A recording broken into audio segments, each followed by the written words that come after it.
ഒരുപാട് സന്തോഷത്തിലാണ് ഞാൻ ഈ ഒരു വീഡിയോ പോസ്റ്റ് ചെയ്യുന്നത്. ഞങ്ങൾ നാട്ടിലോട്ട് വരാൻ തീരുമാനിച്ചു കഴിഞ്ഞപ്പോൾ തീരുമാനിച്ച മറ്റൊരു കാര്യമാണ് നമ്മളെക്കൊണ്ട് കഴിയുന്നത് പോലെ എന്തെങ്കിലും ഒരു സഹായം സമൂഹത്തില് അത് ആവശ്യമുള്ളവർക്ക് എത്തിച്ചു കൊടുക്കാൻ കഴിയണമെന്നുള്ളത്.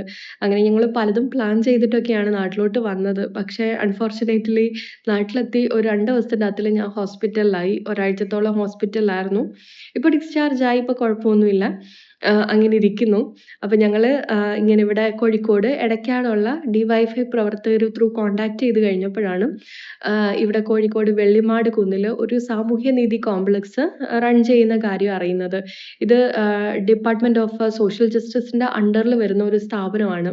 ഇവിടെ ഒരുപാട് ഹോമുകളുണ്ട്. അതായത് കുട്ടികള്, സ്ത്രീകള്, സ്പെഷ്യലി ഏബിൾഡ് ആയിട്ടുള്ള ആൾക്കാര്, മുതിർന്ന പൗരന്മാര്, അങ്ങനെ എല്ലാവരെയും കൂടെ ഒരു എന്താ പറയുക, ഒരു കുടക്കീഴിൽ പുനരധിവസിപ്പിച്ചിരിക്കുന്ന ഒരു കോമ്പൗണ്ടാണത്. ഒരുപാട് പല പല ഹോമുകൾ ചേർന്നിട്ടുള്ള ഒരു കോമ്പൗണ്ടാണ്. അപ്പോൾ നമ്മൾ അവരുമായിട്ട് കോൺടാക്ട് ചെയ്ത് കഴിഞ്ഞപ്പം ഒരുപാട് ചെറിയ കുട്ടികളും സ്ത്രീകളും അവർക്ക് എന്താ പറയുക തൊഴിൽ പരിശീലനങ്ങൾ കൊടുക്കുന്ന സ്ഥാപനങ്ങളും ഒക്കെ ഉണ്ടെന്ന് അറിഞ്ഞു. അപ്പോൾ അവിടേക്ക് കുറച്ച് വസ്ത്രങ്ങൾ വാങ്ങിക്കൊടുക്കാമെന്ന് കരുതി. ഇത് എന്നെ കാണിക്കാൻ വേണ്ടിയിട്ടല്ല ഞാനിത് പോസ്റ്റ് ചെയ്യുന്നത്.